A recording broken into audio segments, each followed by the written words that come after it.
జీవన్ రెడ్డి గారు నేను మొన్న కలిసినప్పుడు ఒక మాట అనుకున్నాం మేము ఎట్లా ముందుకు పనిచేద్దాం ఏంది మేము ఇద్దరు మూలకోలం అనుకొని ఒక కుటుంబంలో అన్నదమ్ములాగా పనిచేద్దామని చెప్పిన నేను ఇంత ప్రేమగా అంటే మనం కుటుంబంలాగా ఈ పార్టీకి బ్రహ్మాండమైన ఒక పిల్లర్స్ లాగా పనిచేసి ముందుకు తీసుకొని పోదామని చెప్పి నేను చెప్పడం జరిగింది ఈరోజు పార్టీలో వారు చేరిన వెంటనే చాలా బ్రహ్మాండమైనటువంటి మనకు ఒక ఊపు వస్తూ ఉంది నేను జీవన్ రెడ్డి గారిని కోరుతా ఉన్నా జగిత్యాల మందం కాదు జగిత్యాల జిల్లా కాదు పాత కరీంనగర్ జిల్లా కాదు మీరు ఆదిలాబాద్ చూడాలి నిజామాబాద్ చూడాలి పరిసర జిల్లాలు చూడాలి పార్టీ ప్రధాన కార్యదర్శిగా ఈ నిమిషం నుంచి నేను అపాయింట్ చేసుకుంటా ఉన్నాను బ్రహ్మాండంగా ఈ ప్రాంతం అంతా కూడా మీ సేవలు అవసరం ఉన్నాయి పార్టీకి అదే కాదు 600 ఏది ఏమైనా ఏమవుతుంది ఇడా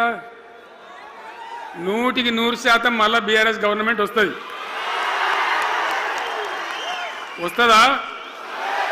వస్తుందంటూ చేయలేవట్టు ఒకసారి కెమెరాలు కడ దింపురా బాబు వస్తుంది కదా ఇయాల జీవన్ రెడ్డి గారు పార్టీలో ఏ బాబు కౌశిక్ రెడ్డి రాగబట్టు వాళ్ళు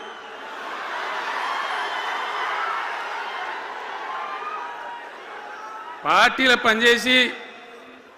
పార్టీ కోసం సేవ చేయడమే కాదు రేపు భవిష్యత్తులో బీఆర్ఎస్ గవర్నమెంట్ ఏర్పడిన తర్వాత కూడా బ్రహ్మాండమైన పదవిలో ఆయన అద్భుతమైన సేవలు మీ జిల్లా మొత్తానికి అందించబోతాడు తెలంగాణ రాష్ట్రానికే ఆయన సేవలు అందించబోతాడు ఇది నా మాట కేసీఆర్ మాట అని నేను జగిత్యాల గడ్డ మీద చెప్తా ఉన్నా నేను ఎక్కడైనా మాట ఇచ్చినా తప్పలే కాబట్టి జీవన్ రెడ్డి గారిని మీరు జగిత్యాల మందం మీరు యుద్ధం చేయాలి యుద్ధం చేసేదానికి ఆయన ముఖాబిలా మనిషే లేడీడా మీరు సరిపోతారు ఆయన నాకు అప్పచెప్పాలి